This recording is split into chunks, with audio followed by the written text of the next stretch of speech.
Hello मित्रों, चलिए हम एनर्जी टॉपिक का एक नया टॉपिक है पोटेंशियल एनर्जी। पोटेंशियल एनर्जी को स्थितिज ऊर्जा भी बोलते हैं और इसका डिफिनीशन देखिए, energy due to position is called potential energy. Potential energy जो होती है दो तरह से, दो चीज़ों से आती है। जो जैसे जब उसका पोजीशन या कॉन्फ़िगरेशन जब हम चेंज करते हैं, उसके वजह से क्या होता है कि उस ऑब्जेक्ट में जो है एक जो है पोटेंशियल एनर्जी आ जाती है और जिसको हम स्थितिज ऊर्जा भी बोलते हैं। चलिए हम समझते हैं क्या ये, डीपली समझते हैं कि ये जो है एनर्जी क्या है, किस तरह की है। देखिए चक्कर क्या है कि सपोज करिए कि आप ये एक ग्राउंड पर एक ये आपका ऑब्जेक्ट रखा हुआ है। जब हम इसको ऑब्जेक्ट को उठा करके जो है इस पोजीशन पर अगर ऊपर ले आते हैं जो है, तो हमको यहाँ से उठा करके यहाँ करने में हमको एक वर्क डन करना पड़ेगा। तो यहाँ से यहाँ तक जो उठाने में जो मैंने वर्क डन किया ना, वो इस पोजीशन पर क्या हुआ, इस ऑब्जेक्ट के अंदर एक एनर्जी स्टोर हो गई। उसी को हम क्या बोलते हैं, पोटेंशियल एनर्जी बोलते हैं। तो अब ये प्रश्न उठता है कि आखिर वो एनर्जी जो है mgh कैसे हुई। इसकी वैल्यू होती है mgh, इसी को बोलते हैं पोटेंशियल एनर्जी जो है। ठीक है, समझते कैसे होता है। देखिए ये क्या हुआ, वर्क डन मैंने किया, सही बात है, वर्क डन क्या हुआ। देखिए आपका वर्क डन क्या हुआ, वर्क डन कितना हुआ, 4 इंटू क्या होता है, डिस्प्लेसमेंट होता है। मैंने इस ऑब्जेक्ट को यहाँ से यहाँ तक ऊपर किया, यहाँ से यहाँ तक ले गए तो वर्क किया। तो यहाँ से यहाँ तक मैंने जो आपका जो ले गए तो क्या हुआ, जो ग्रेविटेशनल यहाँ पे चूंकि ऐसे उठा के ले गए तो ग्रेविटी के अगेंस्ट ले गए जो है, तो यहाँ पर फोर्स क्या लगेगा आपका, इस पोजीशन पर इस पर फोर्स क्या लग रहा है, ग्रेविटेशनल फोर्स लग रहा है, जिसकी वैल्यू क्या होगी आपका, होगी m इंटू जी होगी। लीनियर मोशन में आप जब देख रहे थे तो यही F इक्वल टू हम क्या लिख रहे थे, m इंटू ए लिख रहे थे। लेकिन जब कोई चीज जो है आपका ग्रेविटी मतलब एयर में होता है, जो है एटमॉस्फेयर में होता है, तो उस समय क्या करते हैं, वहां पर जो है एक्सेलरेशन की जगह ग्रेविटेशनल एक्सेलरेशन लिखते हैं। ठीक है ना।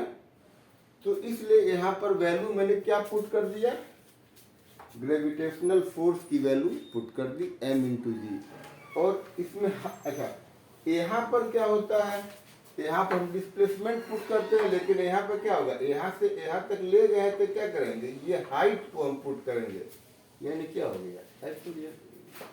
इसी को हम क्या बोलेंगे, यही क्या है, पोटेंशियल एनर्जी है, इसको पीई से डिनोट करते हैं। तो आप समझ गए कि पोटेंशियल एनर्जी क्या होगी, जो है mgh होती है और इसका यूनिट क्या होता है, यूनिट इसका होगा जूल। क्या होगा, जूल होगा। काइनेटिक एनर्जी में क्या था, काइनेटिक एनर्जी में क्या था कि जब कोई ऑब्जेक्ट मोशन में होता है तो उसके पास क्या होती है, उसके पास भी एक एनर्जी रहती है जो है, उसको हम क्या बोलते हैं, उसको हम बोलते हैं काइनेटिक एनर्जी बोलते हैं या गतिज ऊर्जा बोलते हैं। कोई भी ऑब्जेक्ट अगर वो मोशन में है तो उसके पास एक काइनेटिक एनर्जी होगी, जिसकी वैल्यू क्या होगी, हाफ mv² होगी। ठीक है। और पोटेंशियल एनर्जी क्या होगी, mgh होगी, जिसको मैंने यहाँ पर डेरिवेशन भी दिखा दिया। तो इसका और भी एग्जाम्पल तमाम समझ सकते हैं कि जैसे पानी को आप जो है ऊपर सबसे ऊपर जो टॉप पे टैंक पे आप क्यों रखते हैं, इसलिए रखते हैं कि पानी को जो है जितने हाइट पे ले जाएंगे उसके अंदर उतनी ज़्यादा क्या होगी, जो है पोटेंशियल एनर्जी स्टोर हो जाएगी। और जैसे ही आप टैप खोलेंगे बहुत ज़्यादा प्रेशर के साथ एक पूरे मोहल्ले को जो है आपकी सप्लाई मिल जाएगी। एक एग्जाम्पल और देखिए, सपोज करिए कि यहाँ पर एक आपका कांच का आपका टुकड़ा रखा हुआ है, आप इस हाइट से गिरा रहे हैं, हो सकता है ये कांच जो टूटे, लेकिन अगर ज्यादा हाइट पर ले आकर यहाँ से गिराएंगे क्या होगा, ये पूरा कांच टूट जाएगा। क्यों टूट जाएगा? क्योंकि जितना हाइट ऊपर हाइट पे ले जाएंगे वहां से जब गिरेगा तो क्या होगा, इस ऑब्जेक्ट के अंदर पोटेंशियल एनर्जी बहुत ज़्यादा रहेगी और क्या होगा, ये गिरने के बाद क्या होगा, ये आकर के इसको तोड़ देगा। ठीक है। इसी तरह आपका पोटेंशियल एनर्जी का एग्जाम्पल और भी देख सकते हैं। सपोज करिए क्या होता है कि आप जो है तो गन होता है जो आप देखते हैं जो है उसमें स्प्रिंग रहती है। तो जैसे ही गन को आप आपको आपको जब ऐसे आप ट्रिगर अंदर करते हैं तो क्या होता है, उस वो स्प्रिंग क्या होता है, कंप्रेस हो जाता है। और जैसे ही ट्रिगर छोड़ते हैं क्या होता है, उसके अंदर से गोली बहुत तेज से निकल जाती है। और भी तमाम एग्जाम्पल, जैसे आप बच्चों का गुर्देल देखते हैं, गुर्देल ऐसे ले करके जो है वो पंछियों को मारते हैं, या देखते हैं जो है आपके जो है अरे तमाम पेड़ पौधों पे से आम के वो है तो उसको गुर्देल से मारेंगे क्या होगा, वो गिर जाएगा आम का वो। तो कहने का मतलब और भी तमाम एग्जाम्पल्स है। आपका तीर कमान हुआ, तीर कमान में क्या होता है कि जैसे आप जो तीर को स्ट्रिंग से खींचते हैं क्या होता है, उसके अंदर एक पोटेंशियल एनर्जी स्टोर होता है। जैसे ही छोड़ते हैं क्या होता है, तीर बहुत दूर तक जाती है। अगर कोई बीच रास्ते में आ गया तो क्या होगा, उसको छेद भी देगी, डैमेज भी कर देगी उसको जो। तो पोटेंशियल एनर्जी जो है दो कंडीशन में होती है, जब किसी ऑब्जेक्ट का हम पोजीशन या कॉन्फ़िगरेशन चेंज करते हैं तो उस ऑब्जेक्ट के अंदर एक पोटेंशियल एनर्जी या स्थितिज ऊर्जा आ जाती है, जिसकी वैल्यू क्या होती है, mgh होती है। m उस ऑब्जेक्ट का मास है, g आपका ग्रेविटी है, h क्या है, उसकी हाइट है।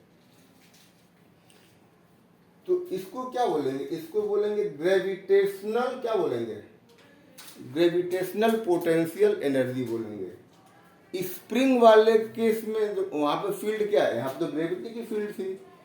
स्प्रिंग वाले केस में क्या बोलेंगे, बोलिए, इलास्टिक पोटेंशियल एनर्जी बोलेंगे।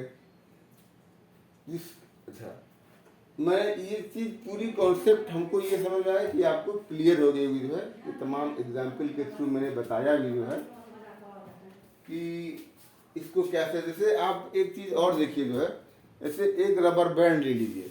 रबर बैंड आपका समझिए कि आपका मीन पोजीशन में है। जैसे ही रबर बैंड को खींचेंगे तो क्या होगा, उसके अंदर क्या हो जाएगी, एक पोटेंशियल एनर्जी स्टोर हो गई। जैसे छोड़ेंगे टाग दे आकर के इस पर आपको हिट करेगी और बहुत तेज आपको क्या होगा, चोट लगेगा।